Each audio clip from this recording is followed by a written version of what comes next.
오늘 저녁에 수요 기도에 나온 모든 분들을 예수님의 이름으로 환영합니다. 오늘 말씀에서는 실패와 우리의 과거에 대한 것들을 함께 말씀을 나누고자 합니다. 우리들은 실패에서 때로는 많은 교훈을 얻을 때도 있습니다.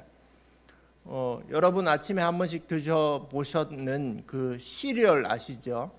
시리얼은 미국에서 제일 처음에 켈로그라는 형제가 있었는데 옥수수 반죽을 했습니다. 옥수수 반죽을 했는데 그 반죽을 실수로 오랫동안 놔뒀더니 딱딱하게 굳은 거예요. 그래서 그 반죽으로 어떻게 할까 너무 아깝다 싶어서 그걸 롤러로 밀고 조각을 내고 다시 구우니까 이게 가루가 돼서 먹을 만해졌어요. 그래서 요양원에 있는 사람들에 줬더니 그게 시리얼이 되었다고 합니다.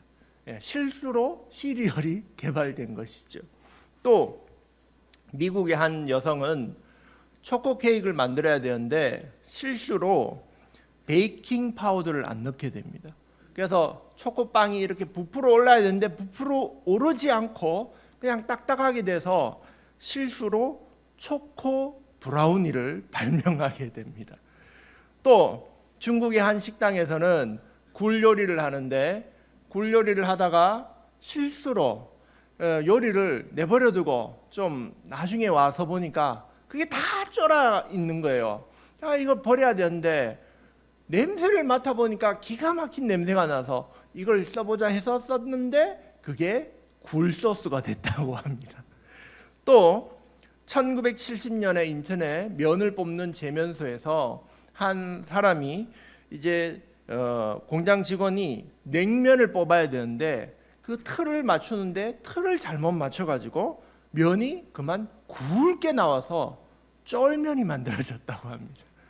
또 여러분 잘 아시는 그 백종원이 이제 고깃집을 하는데 삼겹살집을 했습니다. 그래서 삼겹살집을 하는데 고기를 이제 손으로 썰기 힘드니까 기계를 사왔습니다. 삼겹살 써는 그런 두꺼운 걸 자르는 기계를 샀어야 했는데 실수로 햄을 자르는 기계를 샀는 겁니다. 그래서 아주 얇게 자르는 그런 기계를 가져와서 이걸로 뭘 하겠노 싶어가지고 삼겹살을 였더니 삼겹살이 아주 얇게 잘리는 거예요. 이것도 괜찮겠네 해서 먹어봤더니 대패 삼겹살이 됐다고 합니다. 실수로 있었던 일들이 사실 다시 바뀌어서 오히려 성공이 되어지고 하는 것들이 역사적으로 있는 것을 보게 됩니다.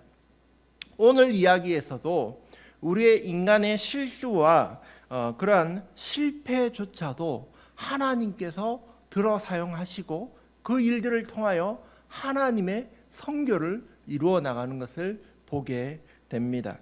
바울과 바나바가 선교를 파송받았습니다. 그래서 첫 번째 선교지가 오늘 등장합니다.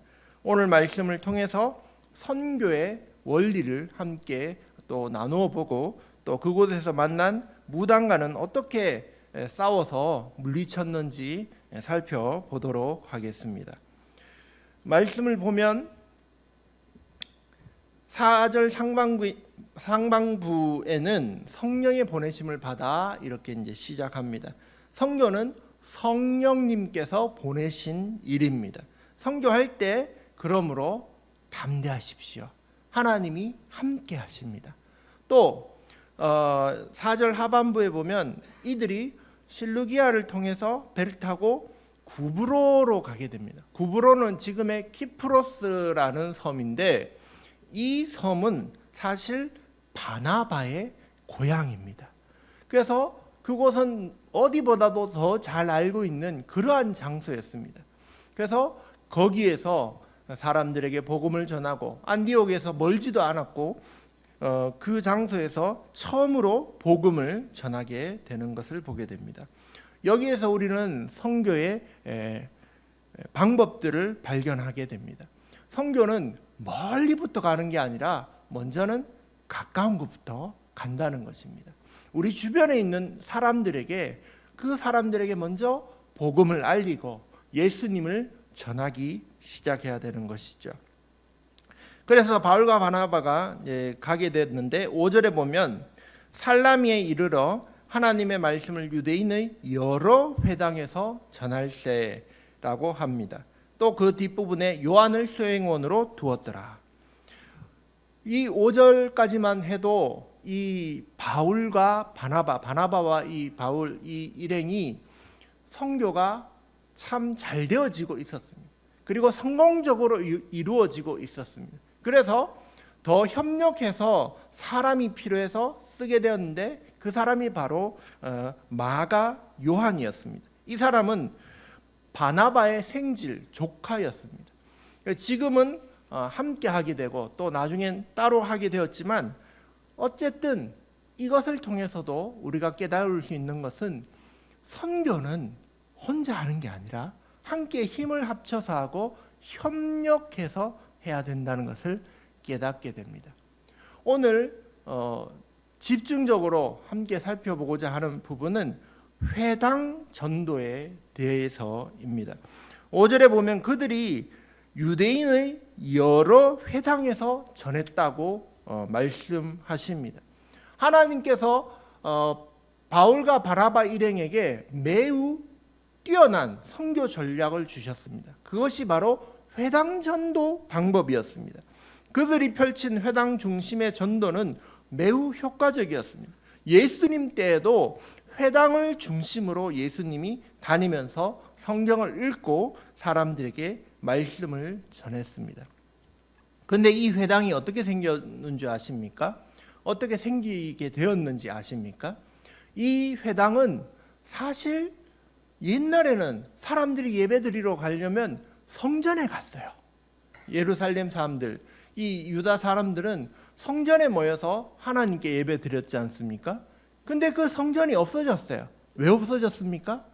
유다 사람들도 하나님 말씀에 순종하지 않고 하나님의 율법을 어기고 하나님을 멀리 떠나게 되자 하나님께서 그 나라를 심판하시게 되고 유다가 멸망하게 됩니다. 유다가 멸망할 때 성전도 함께 무너지게 되죠. 그래서 사람들이 하나님께 나가서 예배드릴 장소가 없어져 버리는 것입니다. 성전이 없어진 것이죠. 그리고 그 사람들은 뿔뿔이 흩어지게 되고 그 뿔뿔이 흩어진 곳에서 하나님을 만나려고 하다 보니 어떻게 할까? 말씀으로 하나님을 만나게 된 것입니다. 그전에는 성전 중심의 신앙이었다가 이 나라가 멸망한 이후에는 사람들이 회당에서 말씀을 펼쳐서 읽으면서 예배하고 하나님을 만나기 시작한 것입니다.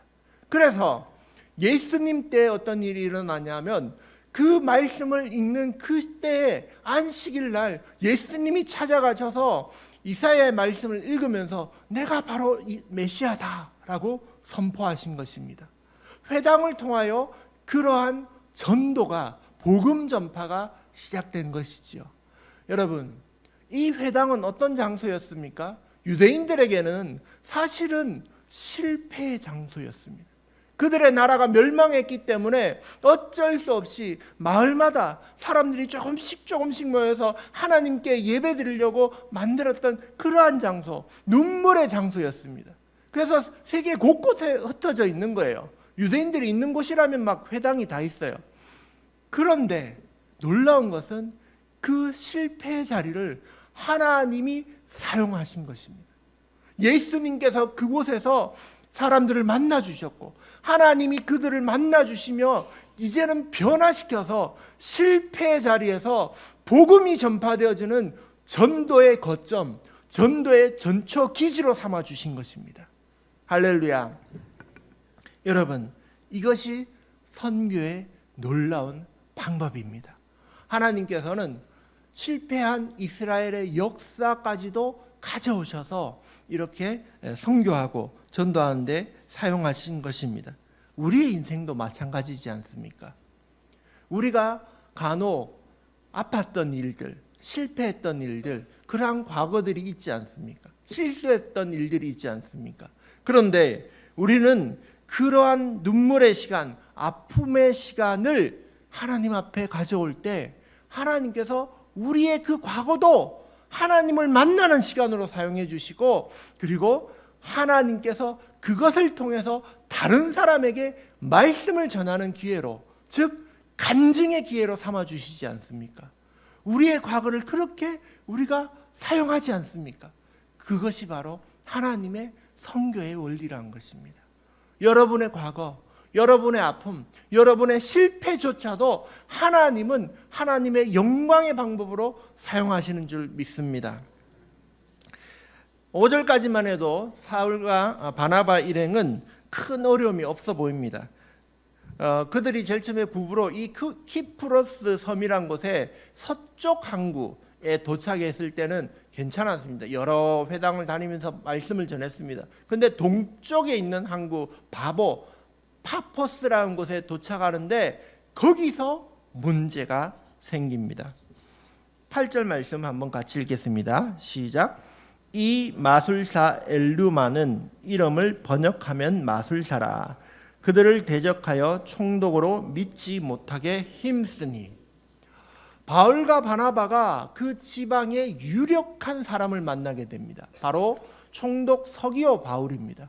이 사람은 복음에 관심을 가집니다. 바울과 바나바를 불러서 말씀을 좀 해보십시오. 제가 한번 들어보겠습니다. 이렇게 했습니다. 그런데 그의 주변에 누가 있었냐 하면 무당이 있었던 거예요. 근데 그 사람 주변에 그 사람이 한 번씩 상담하고 물어보던 마술사, 다른 말로는 그 마고스, 또 말하는 그러한 무당 마법사가 있었던 것입니다. 그러니까 하나님을 전하고 예수님을 전하려고 하니까 이 마법사가 회방을 놓기 시작하는 거예요. 8절 하반부에 보면 믿지 못하게 힘을 썼다라고 나옵니다.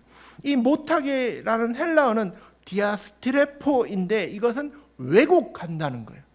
바울이 예수님에 대해서 말하고 성경에 대해서 말하는데 이 유대인 출신 바예수라는 거짓 선지자가 이것을 왜곡해가지고 총독으로 믿지 못하게 하는 이러한 사건이 벌어진 것입니다. 이 선교의 자리에서는 항상 승리하고 성공하고 사람들이 막 예수님 믿는 그러한 일만 있는 게 아니라 어떨 때는 이러한 영적인 대결도 있고 서로 부딪히고 충돌하는 사건들이 벌어집니다. 자, 그렇다면 어떻게 이 일이 해결이 될까요? 바나바와 사울 일행은 어떻게 이 일을 해결할까요? 9절 말씀을 같이 한번 읽겠습니다. 바울이라고 하는 사울이 성령이 충만하여 그를 주목하고. 여기서 제가 두 번째로 강조하고 싶은 말씀이 등장합니다. 어떤 사람이 등장합니까? 바울이라고 하는 사울이 등장합니다. 여러분, 아까 전에 회당을 이야기하면서 여러분에게 하나님의 선교의 원리, 그 방법에 대해서 말씀드렸습니다. 하나님이 어떻게 사용하신다고요? 우리의 실패한 과거를 들어 사용하셔서 그곳에서 하나님을 만나고 그곳에서 다른 곳으로 다른 사람들에게 복음을 전하는 그러한 전초기지로 사용한다고 말씀을 드렸습니다. 그런데 이것은 장소에게만 해당되는 것이 아니라 사람에게도 동일하게 적용되는 말씀이었습니다. 여러분, 사울이 어떤 사람입니까? 사울은 예수님을 만나기 전에는 혼자 의기양양한 그러한 사람이었습니다. 유대식으로 사울은 큰 자고 로마식으로 바울은 작은 자입니다. 그에게는 꿈이 있었습니다. 그는 다소라는 고향에서 예루살렘에 올라가서 젊어서 말씀을 익히고 율법사로 이름을 널리 알리는 그런 큰 자가 되고 싶은 꿈이 있었던 것입니다. 그런데 이 사울이 열심히 너무 지나치다 보니까 예수님을 저 예수님 믿는 건 잘못된 거다라고 자기 스스로 판단해서는 예수님 믿는 사람을 잡으러 다니기 시작한 것입니다. 그래서 이 사울이 그만 다메섹에서 예수님을 만나게 되고 그가 눈이 멀게 된 것입니다. 여러분, 그가 이 사울이 어떤 나이 때였냐면 20대 젊은 사울이에요. 그가 젊어서 푸른 꿈을 가지고 이제 내가 큰 사람 될 거야 뭐 이런 꿈을 가지고 있는데 그만 예수님을 만나고는 그게 완전히 깨진 거예요. 실패해버린 것입니다. 여러분, 앞을 못 보는 사람이 됐어요. 다른 사람이 이끌어주지 않으면 나아갈 수 없는 그러한 시각장애인이 되고 만 것입니다. 이 사울은 예수님을 만남으로 한번 크게 실패합니다. 그러나 이 사울이 예수님을 만났기 때문에 이제 똑바로 달려가야 될 믿음의 길을 발견하게 됩니다. 예수님께서 그에게 이렇게 말씀하셨죠. 일어나 시내로 들어가라. 내가 행할 것을 내게 이를 자가 있느니라.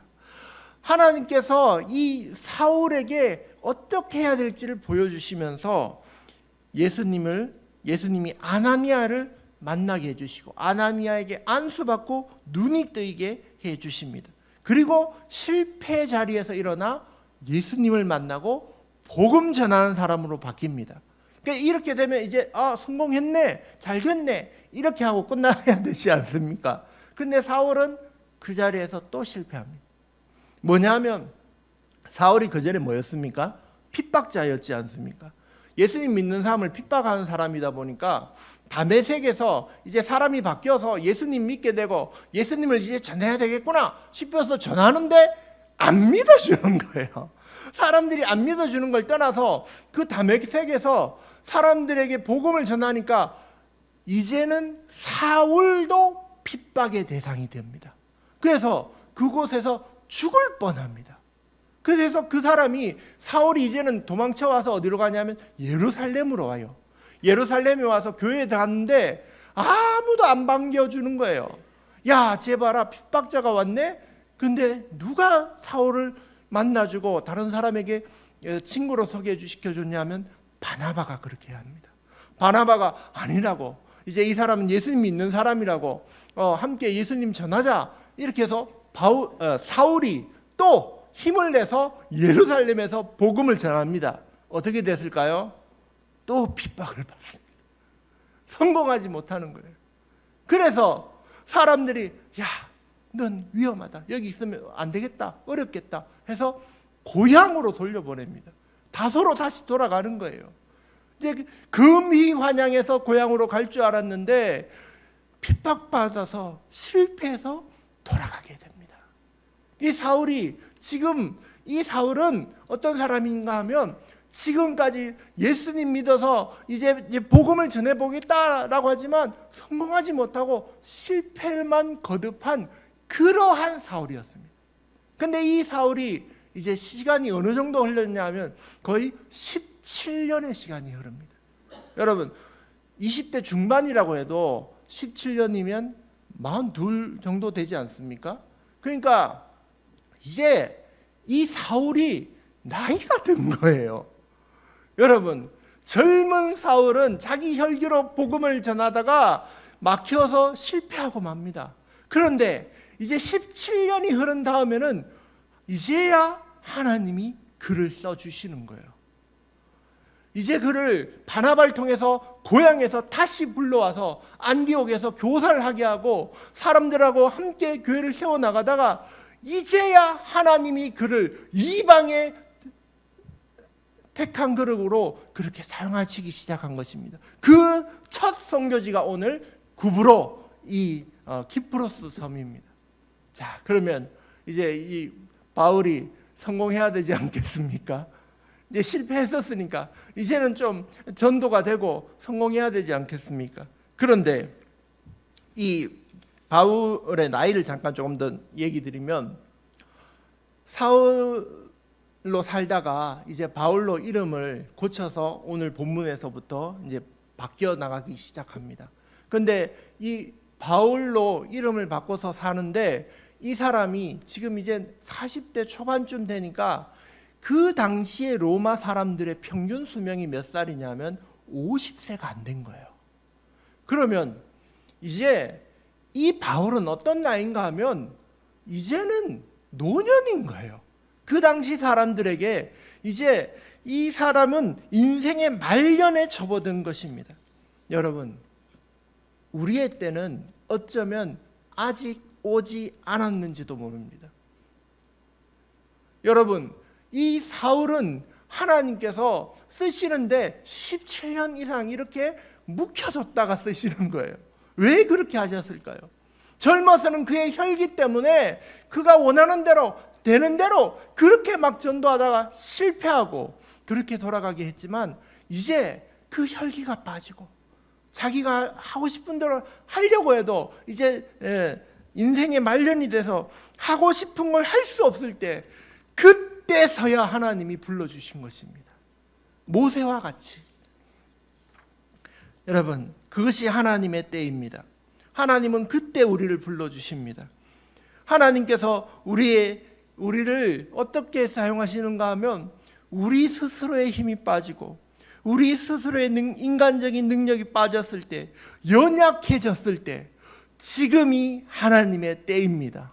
여러분이 하나님께서 쓰임받을 때가 된 것입니다. 세 번째입니다. 9절에 보면 바울이라는 사울이 어떻게 됐다고요? 성령 충만했다라고 나옵니다. 여러분, 성령 충만하십시오. 성령 충만하다라고 할 때 이 주어가 바울이 성령 충만하다라고 되어 있는데 이 성경은 사실은 이렇게 수동태로 되어 있어요. 성령님이 바울을 충만케 해주신 거예요. 충만케 되어진 거죠. 채워주시는 분은 성령 하나님이십니다. 성령님이 바울을 충만하게 해주신 것이죠. 그런데 바울이 성령 충만하게 된 것은 그러면 뭘 뜻하는가 하면 여러분, 삼위일체를 우리가 다 알고 있지 않습니까? 성령 충만하다는 것은 예수님으로 충만하다는 말입니다. 그가 이제는 내 힘으로 사는 인생이 아니라 예수님 중심의 삶을 살게 되고 예수님을 의지하고 살게 되고 내 힘은 다 빠지고 이제 성령의 능력을 의지하여 살아가는 성령 충만한 삶이 된 것입니다. 그래서 그의 이 사건이 그가 맞부딪힌 바예수라는 거짓 선지자와의 문제가 해결이 되는 것입니다. 제가 옛날 몇 년 전에 성령 충만함에 대해서 설교하기 위해서 이런 일을 했습니다. 여기 보이는 컵을 딱 들고 주전자를 들고 컵에 물을 따르기 시작했습니다. 사람들에게 물어봤죠. 여러분, 절반쯤 부으니까 어떻습니까? 그러니까 예, 좋다고 더 따로 달라고 하는 겁니다. 그래서 제가 그 컵에 물을 가득 따랐습니다. 가득 따르니까 사람들이 막 소리가 들리는 거예요. 넘치면 어떡하냐. 그래서 제가 안심을 시켜드렸죠. 괜찮습니다. 제가 여기 다 이렇게 쟁반을 놔두고 그렇게 수건을 깔아놨습니다. 걱정하지 마십시오. 가득 채우니까 사람들이 막 좋아하시는 거예요. 이렇게 반 틈만 있는 게 아니라 가득 차니까 좋아했는데 제가 거기서 더 부었습니다. 그래서 차고 넘치게 된 거예요. 차고 넘치게 되니까 사람들이 밑에 떨어져도 괜찮지 하고 생각하게 되니까 그것을 통해서 제가 설교를 한 적이 있습니다. 여러분, 성령 충만하다는 것은 그냥 100% 가득 차서 그냥 나 혼자 이래 있는 것이 아닙니다. 우리 주님께서 말씀하시기를 요한복음 7장 38절에 나를 믿는 자는 성경의 이름과 같이 그 배에서 생수의 강이 흘러 나오리라고 하셨습니다. 여러분, 성령 충만함은 것은 이제는 그것을 넘어서 흘러 넘치게 되어 있습니다. 여러분에게 부어주시는 분이 하나님이시기 때문에 우리가 하나님을 중심으로 살아갈 때 우리 잔을 차고 넘치게 부어주십니다. 그래 되면 나만 가득한 게 아니라 내 주변에 있는 사람들이 생수의 강을 맛보게 되는 것입니다. 바울에게 일어난 사건이 바로 그런 사건이었습니다. 차고 넘치는 사건이 일어난 것입니다. 여러분, 차고 넘치려면 어떻게 해야 될까요? 먼저 잔을 비워야 됩니다. 여러분, 그 잔이 가득 차 있으면 어떻게 차고 넘칠 수 있겠습니까? 잔에 다른 것으로 가득 차 있으면 부어도 가득 채울 수 없습니다.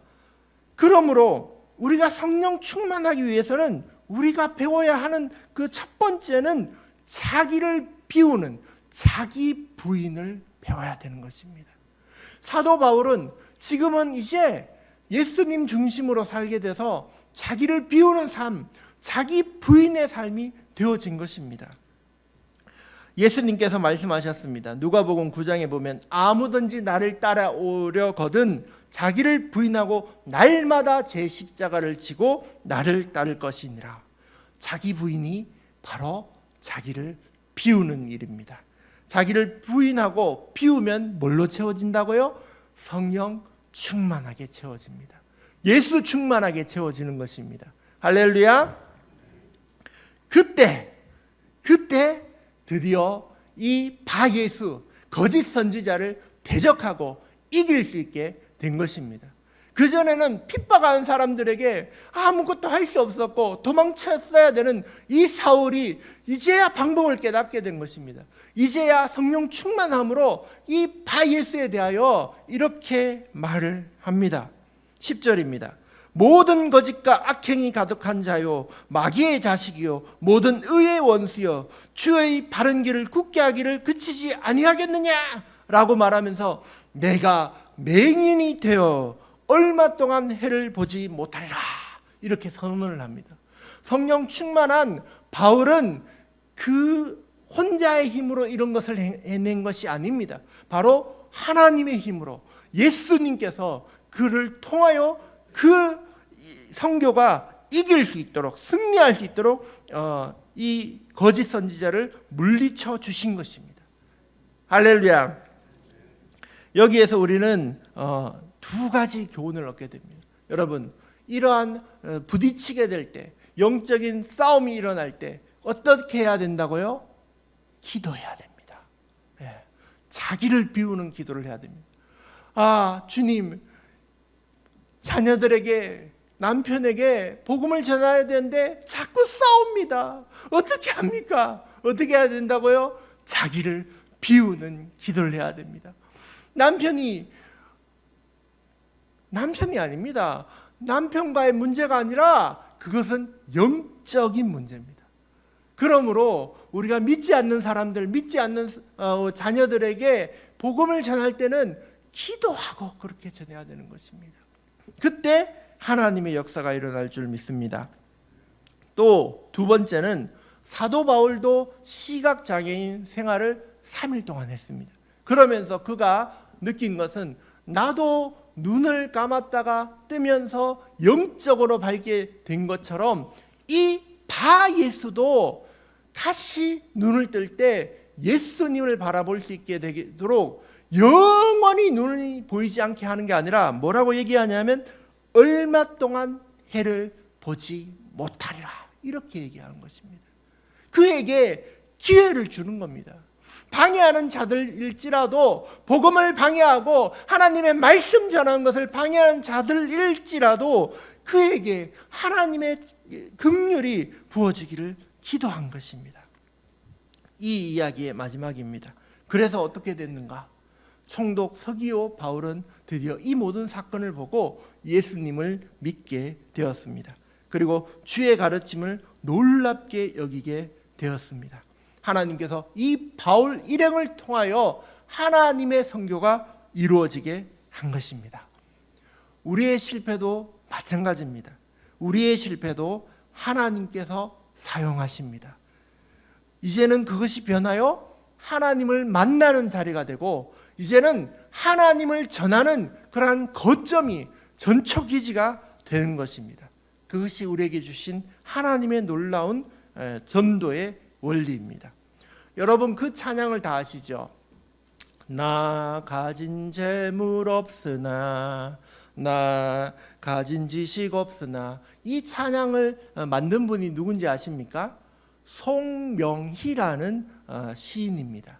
이 송명희라는 시인은 1급 지체장애인이에요. 손발을 뇌성마비로 제대로 움직이지 못하는 분이십니다. 그래서 집에만 꼼짝없이 누워있던 분이에요. 그런데 이 집에 복음을 전하는 사람이 찾아온 거예요. 그래서 예수님을 전하자 이분이 집에서 예수님을 믿게 됩니다. 그런데 온몸은 제대로 움직이지 못하니까 그 사람이 20살 때 집안에 있는 게 너무 힘들다고 하나님께 기도했습니다.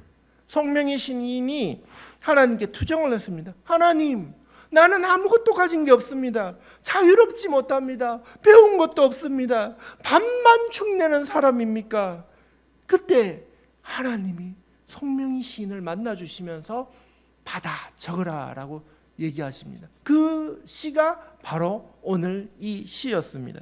나 가진 재물 없으나, 나 가진 지식 없으나, 나 남에게 있는 건강 없으나. 그래서 이 사람이 몽땅 용필로 왼손을 붙잡고 한 글자 한 글자 쓰고 있었어요. 그런데 마지막 후렴 부분이 되니까 못 쓰겠는 거예요. 하나님, 이거는 아닌데요. 무슨 단어냐 하면 공평하신 하나님이라는 단어가 있어요. 하나님, 도대체 뭐가 공평합니까? 내 삶은 공평하지 못합니다. 그렇게 얘기하면서 겁을 냈어요. 처음에는 하나님 못 쓰겠습니다. 그런데 하나님이 그래도 써라. 그래서 눈물로 하나님께 순종하면서 그 시를 쓰게 됐습니다. 그리고 나서 그 시가 찬양이 붙어서 나라는 찬양이 되고 수많은 사람들에게 불려지게 됐습니다. 심지어 언제 불려진지 아세요? 4년 전에 KBS에서 열린 음악회를 했어요. 열린 음악회를 하는데 이 송명희 시인이 나왔습니다. 그리고 홍지민 씨라는 뮤지컬 배우가 나와서 이 나라는 찬양을 사람들 앞에서 방송에서 찬양을 한 거예요. 여러분, 대단하지 않습니까? 이 사람의 아픔과 슬픔을 하나님께서는 들어 사용하시고 그냥 위로해 주시는 것을 뛰어넘어서 하나님을 만나는 은혜에서 더 나아가서 선교하는 길로, 예수님을 자랑하는 길로 사용해 주신 것입니다. 할렐루야. 이것이 하나님의 선교의 방법입니다. 여러분의 삶에도 그런 아픔의 자리, 눈물의 자리, 그런 고통의 자리가 있을 것입니다. 그러나 지금이 때가 됐습니다. 하나님께서 여러분을 들어 사용하실 것이고 여러분을 통하여 하나님의 선교가 이루어질 줄 믿습니다. 하나님의 선교에 쓰임받는 저와 여러분 되시길 예수님의 이름으로 축복합니다.